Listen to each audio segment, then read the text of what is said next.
Brian Seaton, owner and CEO of Next Level Performance, assistant basketball coach at St. Anthony's, one of the most prestigious programs in Southern California.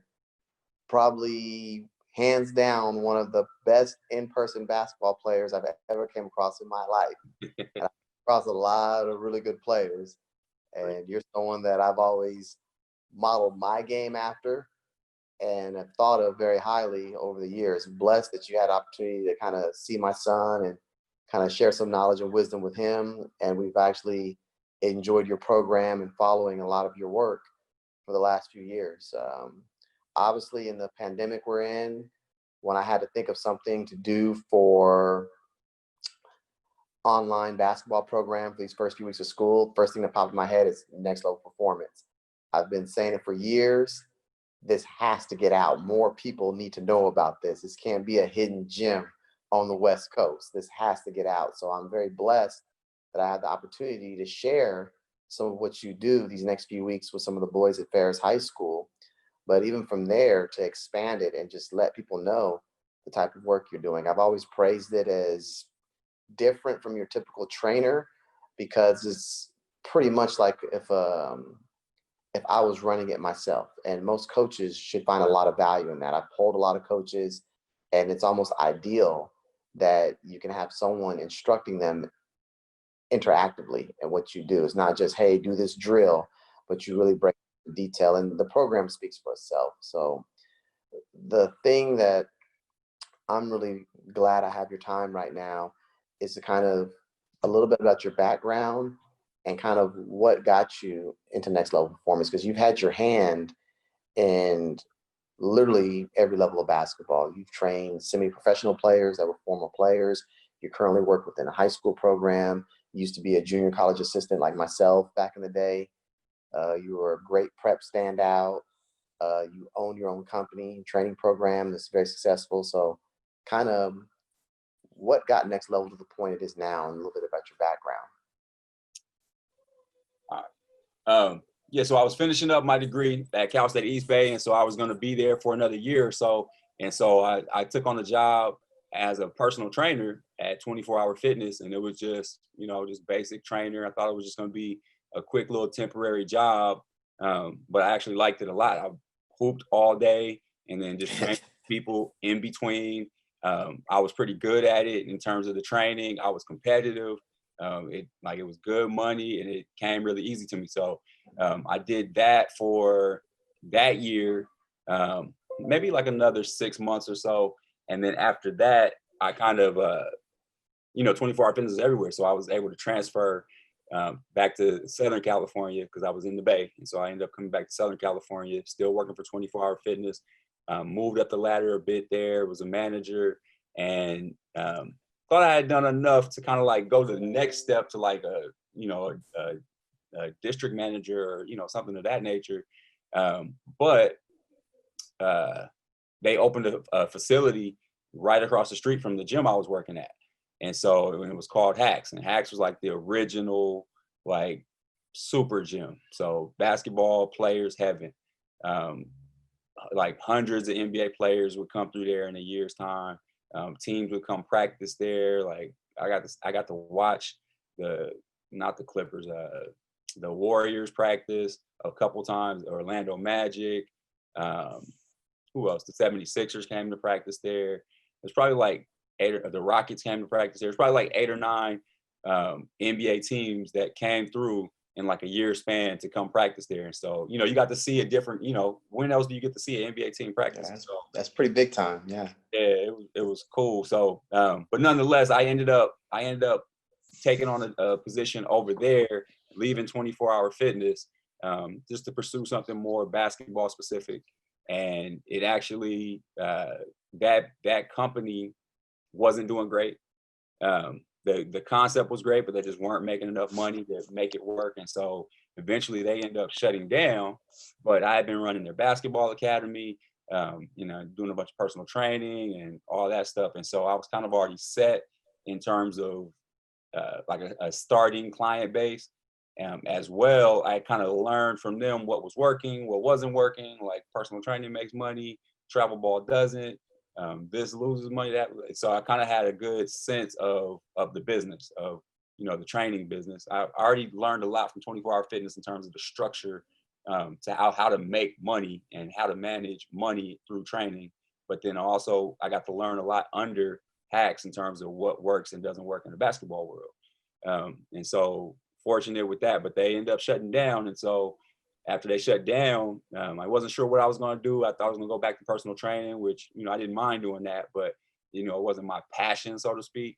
I was definitely more passionate about basketball training. And so what I ended up doing is just end up randomly talking to one of my buddies who was training the CEO of 24-hour fitness at the time. They were doing a program where they could do what's called third-party vendors, where you come in and run your own program in conjunction with 24-hour fitness. So you're not working for them, but it's kind of like a partnership. And so, the rest is history. That was almost like 10 years ago. And every year we literally just gotten a little bit bigger, a little bit bigger, a little bit bigger. We started with just doing training, and then, eventually we branched out. Just to the reason we started doing AAU teams was because a lot of the kids that we were just training were transitioning into high school, and they just hadn't had enough game experience, whether it was that whoever they were playing for with AAU just wasn't teaching them enough about the game. Because it's different, That's why your program is unique. And that's why I really wanted to use it to share with people, because you're more focused on the practice and the training and the development side. The playing is more of a byproduct, or like, hey, this is the test. We're only doing it and get reps for the test of what we trained. Your sole vehicle for next level performance isn't, hey, let's get in a bunch of tournaments and play and win. We're like, no, we're going to train and we're going to see our results. And then if we don't have the results we want, or we see something that's going on, we're going to work on it back in the gym. That's like the polar opposite of club basketball. Regardless what anyone says and argues, I mean, they can come back and tweet and add. No, but at the end of the day, that's what the next level performance is. It is a training program that offers kids a structured playing environment where they can test the skills that they train and develop all the time. And that's not the sole vehicle of most people. That's why it's so unique what you're doing. Well, don't get me started with that, because I've gone into detail about that with people in terms of, you just have to, there's two different programs. There's the program that's going to showcase you. Mm-hmm. That's right for the kid that's ready. Yeah, it's necessary. That is totally necessary, but that's a small percentage of kids. Like, let's just be of all the clubs, this ball that's playing right now, everyone wants their kid to be seen. The reality is, and I'm talking all levels, even when I was out there as a JUCO coach, I can only see so many games, and only so many guys are going to fit my level. Most people for me, that JUCO was the development. If I'm not good enough to make Division I, Division II, I go JUCO. That couldn't be further from the truth. Guys that fall through the cracks. Most of the guys I'm getting are guys that didn't qualify for Division I, guys that are transferring in between Division Is. Those guys that I'm wanting if I want to win and go to Hutch. Most people don't realize I'm not looking for the high school kid averaging 8 or 9 points a game and needs a little work. Well, I'm going to get fired. He's going to check in the school anyway.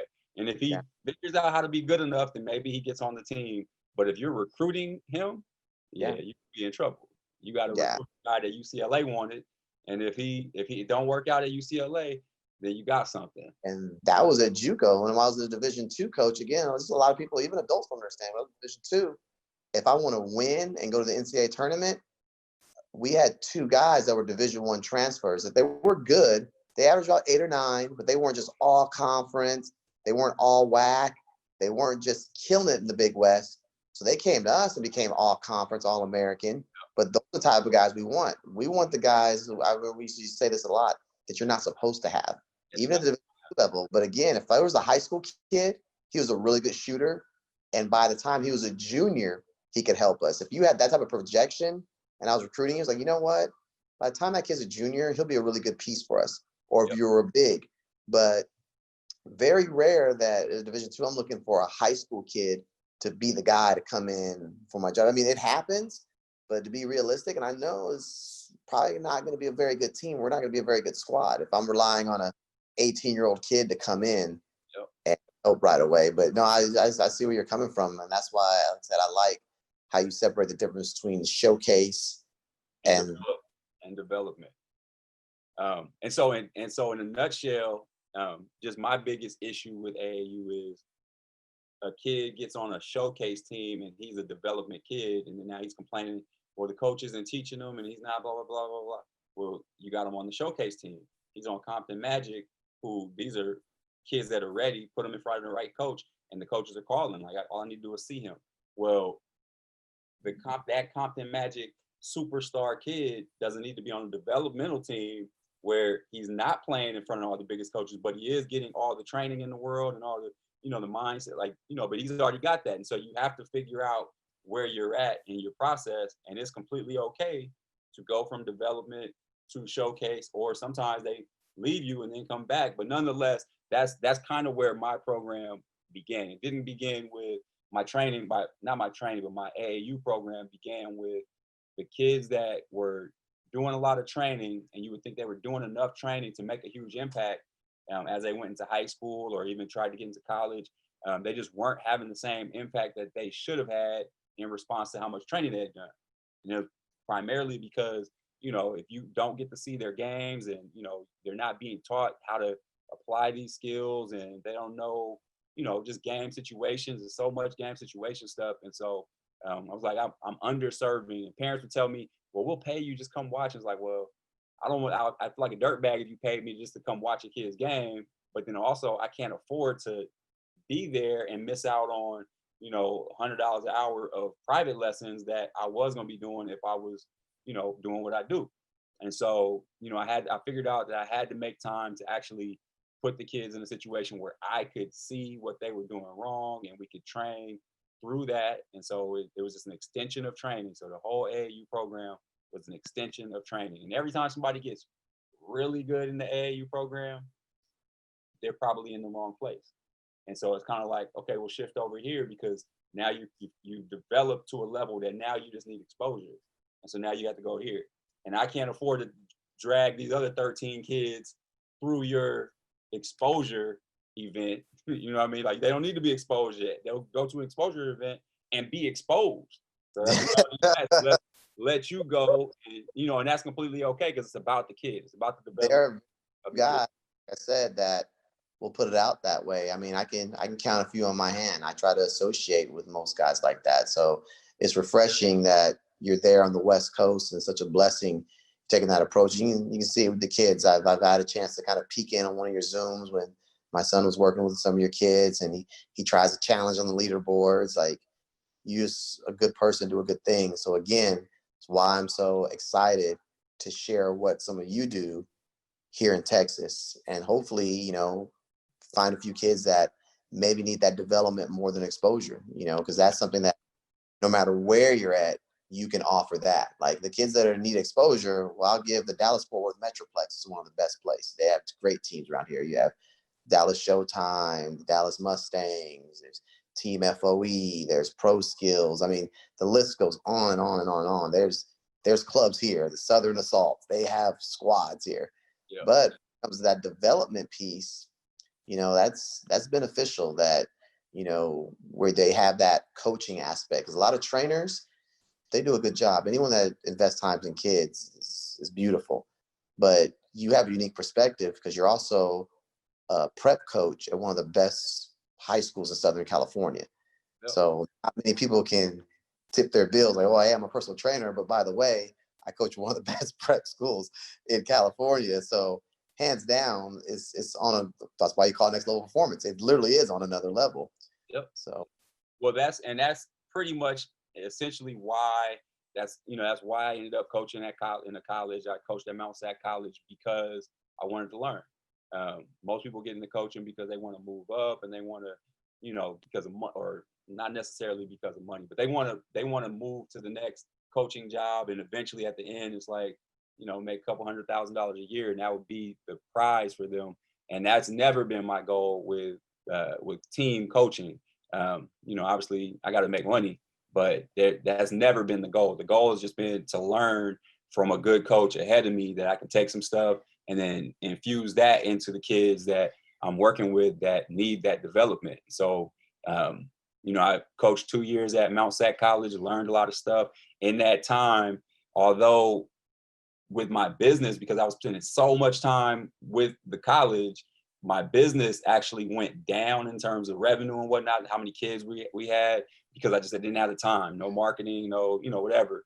But the kids that were still there, they got a lot better, a lot faster. And then after I stopped, everything built right back up, even surpassed where we had been. And it just, it just started to take off more and more. And I kind of just randomly ran into Coach Cavanis. I happened to be training his son, who just kind of, I guess, word of mouth, he ended up in our gym, and I've been training for a little while. And you kind of tell he's kind of seeing what we're doing, kind of like, all right. And eventually he was like, well, you know anybody that wants a coaching job? And, it's like, okay, I'll take on that job. Kind of indirectly asked me if I wanted the position. And so I took on the position and been learning ever since. He knows a ton. And one of the best things about him, one thing that I've learned from him, I'm busy right now. Okay, big guy, come back. All right, see you later. Come back. One of the things that I've learned a lot from him was the humility in terms of, I don't know, I'm willing to learn. It's funny because during every game, every practice, everything we do, he'll ask me a couple of specific questions that is like, well, should I do this or should I do that? Should I do this or should I do that? Something direct. Should I do this or that? And about half the time he doesn't do what he asked me. It's like he asked, hey, should I go with him or him? And I say, well, him. And he's like, all right, I'm going with him. And it's like, all right, well, why did you even ask me? Well, he's asking me for the perspective. And it's like, maybe he asked me, he asked the other assistant, and he put that with everything he was already thinking. And then he goes with that, what I mean? So by no means is he asking me to make decisions for him. He's asking for input, and he's taking that input. And not a lot of coaches do that. A lot of coaches are like, I know. Favorite style of leadership. Yeah. Yeah, absolutely. And one funny thing he did, we won a tournament in San Diego, and the team, kind of funny, the team did an amazing job of transitioning their offense. It was like seamless. And we'd always struggled with getting into our sets, and it's like, 6 extra seconds spent trying to, all right, go over there. And then, it's like, now we wouldn't end up with shot clock violations, but it would be just the game. We're not playing at the pace we want to play because the game is slowed down because our transition was good, but then our early offense was bad. And so he called the coach that we beat in the championship and asked him, well, what are you guys doing? Because it seemed like you guys are just getting into your stuff so fast. And to me, it's kind of like, you called him? Like, why would you call him? Like, you research it, or, you try to find out. No, he called him humble. Like, man, I think you guys do an amazing job of that. That's something I can learn from. And, for me to know that he did that with all the knowledge, and, he's a great coach and all that stuff, but to know he's still trying to learn, he's still trying to figure that stuff out, it's humbling. And it gives me the perspective to know that, you don't know. You don't know. You try to make the best decisions with the information you have. And so with all that said, I've been there for the last 3 years, and it's literally not to move up, not to other coaching positions, not to hope he retires, none of that. It's just to learn. And so, and all that learning is so that when I'm working with the kids in my program, they're getting the most potent things that we can possibly give them to have the most impact in the shortest amount of time. And so rather than teaching them 100 different moves that, they can't do any of them, teach them, like, there's actually 5 moves that really work.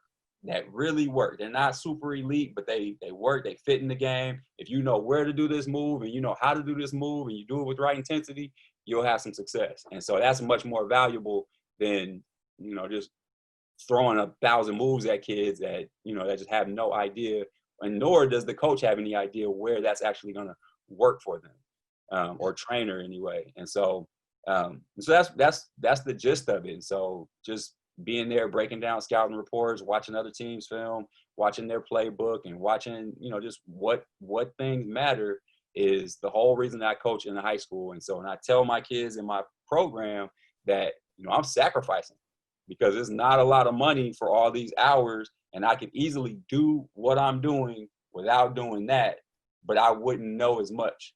And so, and you probably wouldn't even recognize it, but your development will be stunted in terms of, because I can only teach you what I have. I can't teach you something I don't know. And so I'm steadily trying to learn more so that I can give you more to teach you, so you can have an advantage. And that's what it's about. So That comes back around full circle of why I would love to incorporate some of your things, especially during this time in the pandemic, and to share next level performance and let people know, because everything you just advocated from your heart, you tell you're obviously passionate about it. I know a lot of trainers, I know a lot of coaches at all levels, high school, collegiate, and going down to just the grassroots level. There's a lot of guys that are committed, that are ambitious. There's nothing wrong with ambition. But like I said, you're grounded in what you're doing and you're grounded in your why. So that makes it really, really important. I feel it makes it next level performance even that much more special, of your commitment to your why. And it's beautiful. And like I said, it's just, I think, paired with just more than the 310. I think it needs a bit of 310 and reach other parts of the country. I think it's a great service you do, Brian. And like I said, I wish you the most success. I can go on for days with stories. Like I said, as a freshman in high school, you were one of the guys I was looking up to. And now sitting back, like almost about 40 years old, it's crazy how time flies, but it's also beautiful in the sense of what basketball does for us and the journey it leads us on. You obviously have a degree, I have a college degree, and we had those same early influences, those same early mentors. And despite the paths we took in our lives, basketball has led us back together and has kept us connected over the years.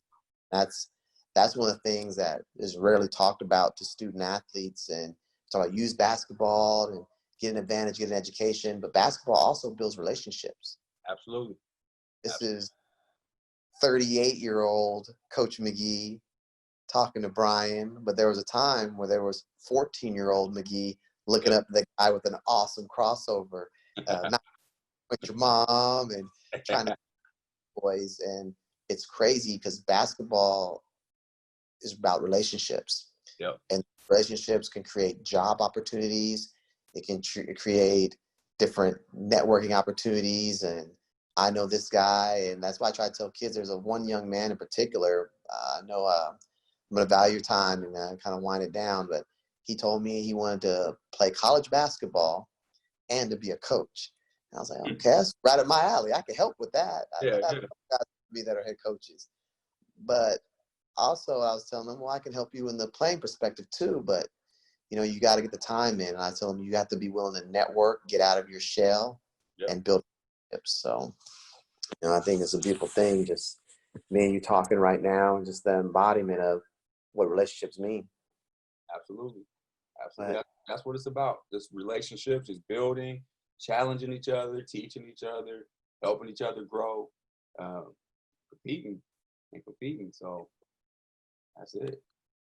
Well, I hope to share positive results with you and see what the people say about next level performance. But if they're truly ingrained in basketball and love basketball and looking for development for their kids and student athletes, it's going to speak for itself. So hopefully I can kind of share what the West Coast already knows. Well, the funny thing is I haven't done a ton of marketing with our online program and whatnot, because I'm still refining some things. I'm refining some things. I'm adding some things. I'm a little light show. I'm adding some things, and over the last couple of weeks, over the last few months, I've learned a lot of stuff, and I've realized it's real. You know what I mean? Like, it's real to be able to remotely train someone, which if you asked me a year ago, it's like, nah, you have to be hands-on. You have to be in the gym. There's no way to get better without that. But like, literally, like, now when I do private lessons, it's so advanced. The training is so advanced in terms of, the kids that have the resources, like the kid that has a hoop at their house or something like that and some space, man, it's so much, it's better. They get more out of it than when we do private lessons in person. And I say that because I'm literally seeing everything that they're doing. There's nothing missed. And I can record exactly what they're doing or come back over to the screen in slow motion. Hey, you see how your left foot's here, your right foot's there? Oh. You see on that hesitation, you didn't bring your hand all the way towards the ball. Oh. And it's, they're getting through stuff that usually would take hours, getting through it in like 10 minutes. It's just like watching film. It's just like, you learn the game a lot faster when you watch film. And so I'm able to give them their stuff, break it down. Maybe there is something lost that by not being there in person, but there's so much more gained by I have unlimited resources. I usually when I come into a workout, it's like, hey, we're working on this. I already got a video for them. Bam, bam, bam. Here goes the key points, and here goes this, that, and the other. And so it's crazy. And again, I'm working on something else right now that is a game changer. Should be ready in another week or so, but it's real. Remote training is real. Like I can show you the text in my phone, kids or parents that are like, man, if I knew you could do this, I would have been doing this a long time ago. This is even better. Like, and I didn't realize that because I didn't like it. I was like, the remote, no, I don't like it. But it helps organize things so much better. Kids are getting so much better. So, and the best part about it, some people aren't doing it. Like when it's not a pandemic, everybody's in the gym. If you're serious, everybody's in the gym. Well, now there's a lot of people on standby. Like, oh, well, I'll just wait a couple more weeks until we can really start getting. Shoot, we getting it.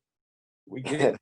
We right here getting it. We breaking down film. We learning. We training. We getting everything. And so while they're stopped, we're still moving, and that's the best environment to get better. That's the best environment. So it's real. It's real. I got the text messages to prove it. It's real. I appreciate everything, Brian. I appreciate your time. I know you're really busy.